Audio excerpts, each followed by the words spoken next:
por los cuernos de San Vito. No veo ni mi nariz sin las gafas. ¿Dónde los puse? Aquí están. Benito, hijo mío, mira cómo has crecido. Pero no has cambiado nada. El bochorno es que ni con las gafas veo más allá de mi nariz. Benito, hijo mío, déjame mirarte bien. Pero mira nada más que próspero te ves. Canto de niño.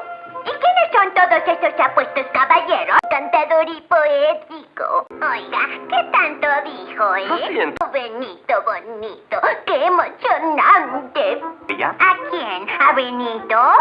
Vaya, pues yo le puse su primer pañal. ¡Oh, qué emoción! Gracias, hijito. Digo, su señoría. Benito, ¿para qué te molestaste? Nunca me imaginé que me hicieran este recibimiento. Soy la mamá más orgullosa del mundo. Si me quieren tanto aquí, debería quedarme para siempre.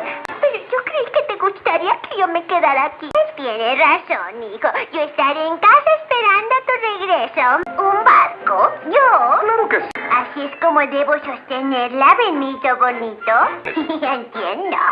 Ahora dígame otra vez, ¿qué debo hacer? Oh, qué emocionante debe ser que haya un barco que se llame como uno. Yo te bautizo con el nombre de madre de Benito Bebodoque y B.